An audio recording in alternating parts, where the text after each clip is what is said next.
I think that's a very good point, and it is something. Well, we were texting again about that when I asked you to be the guest here, because you said you were talking to one of your coachees, that what we inherently are able to do, we tend to discount because we're able to Yes, do why it. don't you give yourself credit? What I said was the piece of advice you gave me when we first met and talked was something that I always remembered. It was a gem, and it was that we discount a thing that comes natural or easy to us because we think and things should be hard. Hard work equals good.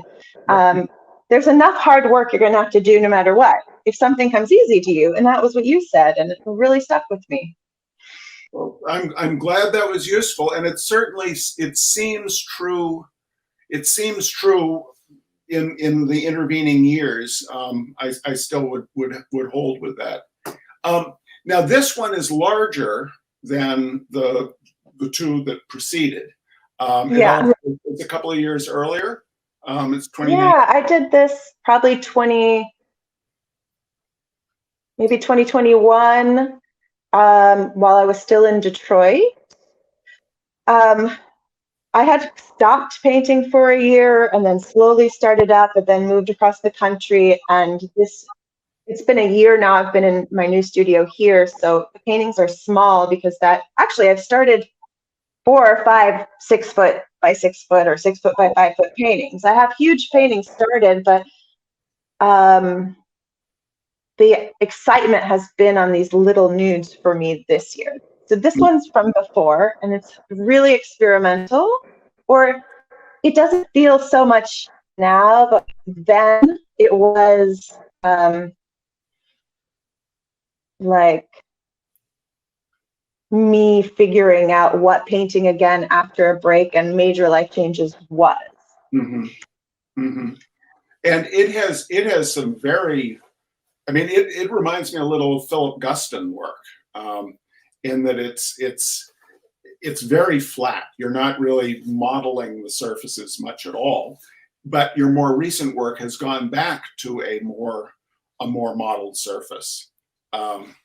And so that's interesting that when you stopped for a year, did you consciously give yourself permission to try different, to ease back into it without judging yourself terribly? Oh no, I was just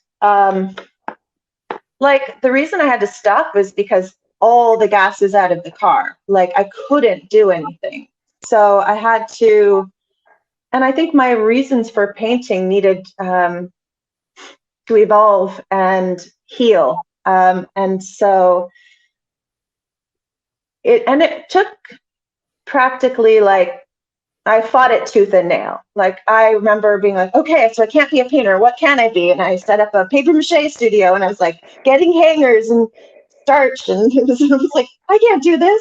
Can't be a paper mache puppet. I was like, and the messages were just like, let go, release, rest. So when I started painting again, I was like, am I a painter? Like, I let go. I really let go eventually. Cold, dead hands, but let go. So I was just kind of tiptoeing back in, being like, is there anything that's going to catch my interest? Is there anything that I could do that would be interesting to me?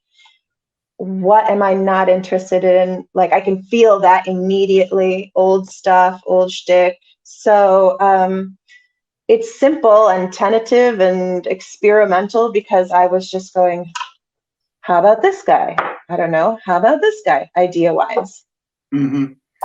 Next slide, please.